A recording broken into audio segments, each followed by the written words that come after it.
Okay, Math 3, we are going to begin on page 239. We are starting a fresh chapter, chapter 4. And this chapter is going to be about polynomials. What a polynomial is, poly just means many. So it's many terms combined into one. So we have been doing quadratic. These are also called polynomials. A quadratic equation is a polynomial. Could be this one has 3 terms. It's called quadratic because your highest exponent is a 2. All right, so if you come down here in the bottom of page 239, we have a lot of words in here. These bold words you're going to need to know. The degree of a monomial. Now, mono means 1. The degree of monomial in one variable is the exponent of that variable. So if I take a look at my example up here, this is one monomial and the degree is 2. This is a monomial. The degree of this one is a 1. And this is also a monomial, and the degree is going to be a 0 because there is no variable. It says it is the exponent, it's the variable, is the exponent of the variable. Well, there's no variable, so it's 0. All right, a polynomial is a monomial or a sum of monomials. So if you take a look here, when you add in these addition signs, each of them separately is a monomial, but when you put them all together, it becomes a polynomial, and in this case, a trinomial because there's 3. All right, so I'll go through that again. Okay, the degree of the polynomial in one variable is the greatest degree among the monomial terms. All right, so let's talk about this. We said this one had a degree of 2. This had degree of 1. This one right here had a degree of 0. So the degree of this polynomial is 2 because it is the highest of those 3 up there. So that is the degree of the polynomial. Okay, turn over to page 240 and let's go through. If it is in standard form, then the terms are arranged in degree order and they go down in descending order. So the highest to lowest, it looks very complicated. But whatever this is, this one will be the next one down until you do not have any. So like here, the exponent was a 3, then a 2, then a 1, and then it wasn't any. So you want it to go down in decreasing order. All right, if you take a look at this table, you do need to know these. If the degree is 0, it's just a constant, and they give you an example what that would look like. And the number of terms in a constant is 1, which is why it's considered a monomial. All right, if the degree is 1, it's a linear equation. Okay, so here's your linear equation. The degree of this variable has a degree of 1. There are 2 terms in it. It is called a binomial because bi means 2 terms. All right, this one has a degree of 2. We call all second degree equations quadratics, which is what we've been working with. 4x squared. All right, so I take a look at here how many terms are in this example. One term, which is why it's called a monomial. Remember, mono means 1, bi means 2. Here, if it has a degree of 3, it's considered a cubic equation. So cubic is to the 3rd power. All right, so this one is cubic, but there are 3 terms in it, 3 terms. And since there are 3 terms, it's called a trinomial. All right, if it has the highest degree is 4, it's called a quartic. So this is a quartic because the highest degree was 4. There are 2 terms in it, so 2 terms, which is why it's a binomial. All right, here, if it's a 5th degree is your highest one, it's called a quintic. All right, so the highest degree here is quintic. There are 4 terms, which we just call a polynomial 4 terms. So your polynomials go monomial 1, binomial 2, trinomial means 3. Anything more than 3 terms is considered a polynomial of X amount of terms. Okay, so here it says, write the polynomial in standard form. Standard form means put it in descending order of your x's. So go with your highest degree, which is to the 4th power. Okay, the next one's this, followed by that x. All right, so all you're doing is rearranging it. Then it asks you, what is the classification of each of them by its degree and by its terms? So the highest degree here is 4. So we look up here, if the highest degree is 4, it's a quartic. Okay, so that is by its degree. And then what it says by the number of terms, well, I look here, I have 3 terms. Well, 3 terms is called a trinomial. So it's a quartic trinomial. right. This one you're going to put in descending order, so this one goes first. So negative 4x to the 5th plus 2x squared. I can go ahead and combine the 3 and the 10. They're both like terms, so we're going to combine those. So 5 is my highest degree, so I look up here. 5 is quintic. And then I look and see how many terms do I have. Again, there are 3, so it is a trinomial. Oh, I spelled that kind of funky. Okay. Here I'm going to go ahead and combine these and rewrite it. So 2p squared, when I combine the negative 4 and the 3, I get a negative 1p. So 2 is my highest exponent, which makes it a quadratic. And since there are only 2 terms, it is a quadratic binomial. Okay, up here, I can't combine any terms, but I can rewrite it. 5x squared plus 4x plus 8. Highest term again is 2, so again, it's a quadratic. And it's 3 terms, so it's a trinomial. Okay, all right, if we take a look here, it says the degree of a polynomial function affects the shape of the graph and determines the maximum number of turning points, or the places where the graph changes direction. So we're going to talk about like increasing and decreasing on a graph. And when it turns from an increasing to a decreasing, it has a turning point. All right, and we also are going to talk about its end behaviors, or the directions it goes on its left and right. So for an example, this one has an up end behavior. It starts up, it ends up. Okay, so down here it says the table below shows you examples of the polynomial and the 4 types of end behaviors. The table also shows intervals where the function is increasing and decreasing. A function is increasing when the y values increase and the x's increase, and it is decreasing when the y's decrease and the x's increase. Okay, so a lot of information right here. Most of these decimals and stuff, they got them from the Desmos or whatever they were doing. But the end behavior, that's easy to see. It's an up end behavior. So let's just talk about that for a minute. If I take a look at this one, it's a down end behavior, and this one is a down end behavior, and this is an up down. You always read from left to right. So that's kind of important to know. Your turning points. Okay, so right here, your turning points are going to be these values right here, where they're almost like little vertexes, you know, it's where they change. So you're going to have 3 turning points right here, and they only found these by using Desmos. Those are your turning points. So right here, just basically start up here and trace it. So if I start right here and I trace, I'm going down, down, down, down, down. So this is a decreasing function. So right here it says when x was less than, this right here is negative 1.7 must be the value of this x. Then it starts increasing. So in between this and this, it is increasing, which is what this is right here. Here's where I'm increasing. All right, then once I hit this turning point, I start decreasing again. That's right here.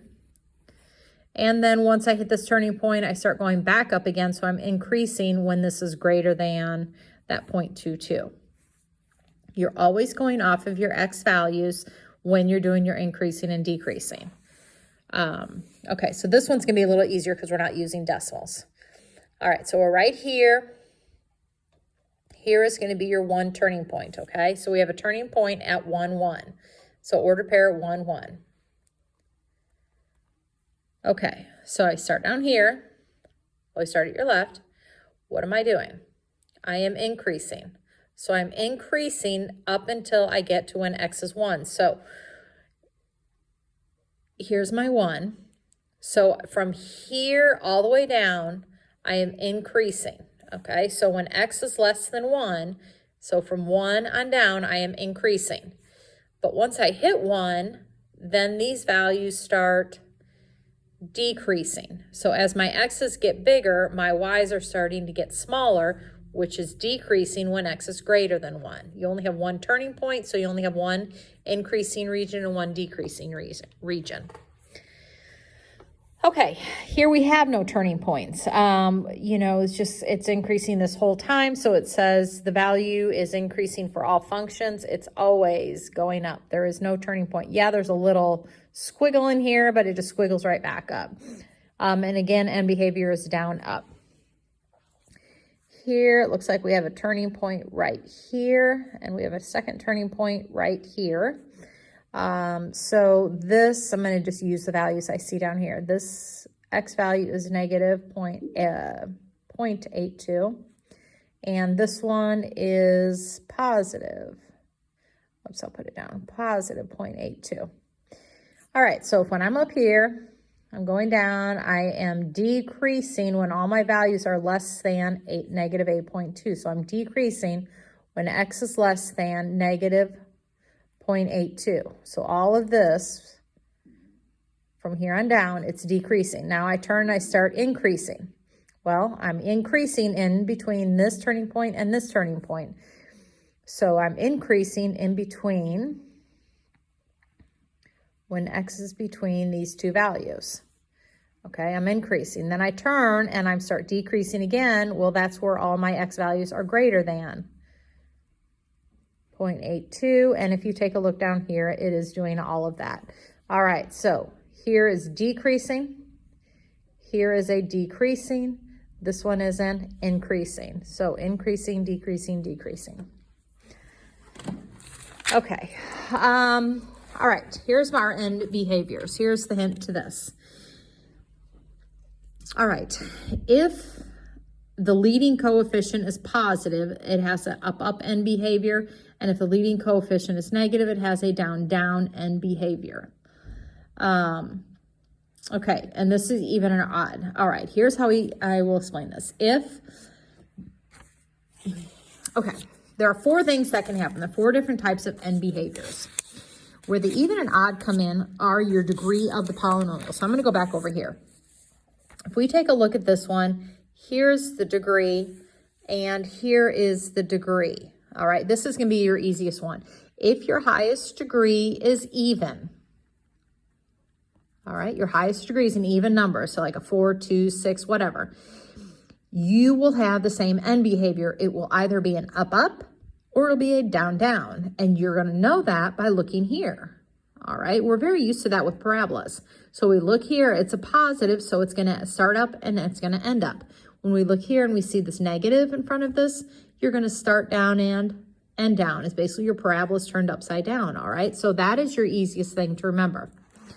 All right, so even has the same end behavior, and it will either be a positive, which means up, or a negative means down. All right, when you have odd end behavior, so like a 1, a 3, a 5, a 7, or whatever, when you have an odd, they will be opposite end behavior. So either a down, up, or an up, down. All right, how you decide that? It's right here. If it's positive, it's a down, up. Negative is an up, down. And the way I remember that is just from linear, if I forget. So a linear line. Okay, think back to like 7th and 8th grade. If I asked you if this was positive or negative, you tell me that's a positive slope. Well, isn't that a down, up end behavior? So any positive odd is a down, up end behavior. And then if I did a negative sloping one, isn't that a down or an up, down end behavior? Up, down, and that's because it is a negative sloping line. So a negative sloping line has the same end behavior as a linear one. It's just that this has turns in it where a linear does not have the turns. Okay, so what is the end behavior of this? I'm back over on page 242. So the first thing you're going to do is look here. All right, well, the highest exponent's a 3. That means it has to have an opposite end behavior. It's negative, and again, what I'm going to do is think negative. All right, negative linear, up, down. So this is going to have an up, down end behavior. All right, so I look here. Highest exponent is a 6, all right, which means it has the same end behavior. It's even. Well, it's a negative, so it's going to have a, whoop, boy, that was horrible, down end behavior. Okay, highest exponent here is a 3, which means it has opposite end behavior, and it's a positive, so I think linear again. Positive looks like this. Okay, well, that's going to have a down, up end behavior. Okay,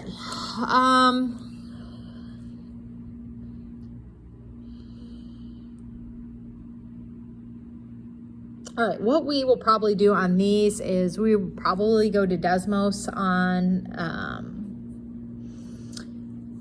during class, but a few things, I'm not sure really where I'm going to go with this on because these are very hard to graph, but I do know that this right here is going to have a up-down end behavior. So an up-down end behavior, which means it does not have to have a turning point. The only time it has a turning point, has to have one, is if you start one way, or like start up and you end up, you have to turn to go back. So what I will probably do is have them graph this on Desmos, and then I will do just like the examples over on the other page, just find those turning points and decide where is it increasing or decreasing when you're going through all this. Okay, the same thing here. We're going to graph each of these and, you know, include the end behavior, the turning points, and the increasing and decreasing intervals. So I will be doing all of that from Desmos. So all of our answers will look very similar to this right here. It's just a matter of finding your turning points and using only the X's of your turning points. All right, so find your turning points, and these X values are the values that are going to be used for your increasing and decreasing of the function, okay? The Y's are there as turning points, but they're not used here. So, you know, I'm only using the negative 1.07, that, you know, where am I going in between those terms? Okay, all right, the last thing we're gonna do is to figure out, I have a chart here and I wanna figure out what degree is the polynomial that would give me a chart like this. All right, so back when we were doing linear equations back in the day, we would find the difference of the values in our Y's here, okay? And if they were all the same, then I knew it was linear. All right, so how do I go from a 23 to a negative 16? So that looks like I dropped down 39. Okay, from here to here, I increased it by 1. I added 1. To go from a negative 15 to a 10, I added 5. To go from a negative 10 to there, I subtracted a 3. To go from here to here, I added a 1. And to go from here to here, looks like I added a 39. Now, if all of these were the same, it would be a linear equation. That's your first degree. All right, but they weren't. So now I need to go and do the same thing to these. How do I go from a negative 39 to a positive 1? It looks like I would add a 40. Okay, to go from here to here, I'm going to add a 1 to a 5. I'm going to add 4. Okay, to go from here to here, it looks like I'm going to drop down 8. To go from a negative 3, I'm going to add 4. And to go from here to here, I think this is a 41. 41, I'm going to add 39. Okay, still doesn't. If that was right, it would be a quadratic. Gosh darn, how far do I have to go on this? Didn't give me very much room here. Let's try a different one. That one I'm kind of running out of room over. I'm way over here on the edge of my book. I don't have any more room. All right, so let's go through here and try this one. All right, to go from a 16 to a 7, I would have to subtract 9. To go from a 7 to a 2, I would have to subtract a 5. From a 2 to a 1, subtract 1. And from a 1 to a 4, I would add 3. So these aren't the same. If it was, we would be at the linear level. Okay, it's not. So now I have to go from here to here. So to go from negative 9, I need to add 4. To go from here to here, I need to add 4. And to go from here to here, I add 4. Okay, so that makes it a quadratic. You go until the level is all the same. So this is a quadratic equation. Would have made this chart, okay? I'm not asking you to come up with the equation. I just know the equation's quadratic. After quadratic, then you're gonna go to your cubic, and then from cubic to quartic, quartic to quintic. Okay, so the one over here has to be like beyond your quadratic. All right, so right here, I wanna go from here to here, which looks like I'm going to be adding 6. I didn't add anything. And here I added 6. Okay, to go from here to here, whoops, I need to subtract 6. Didn't add anything. To go from here to here, I add 6. All right, so from here to here, I'm going to add 6. From here to here, I add 6. So this is my linear. This is my quadratic. And we're here at the cubic. So that's why I came up to be the same. So this somehow was a cubic equation in order to get this data. Okay, so I hope that helps. I will put your homework and your assignment on Google Classroom. Let me know if you have any questions.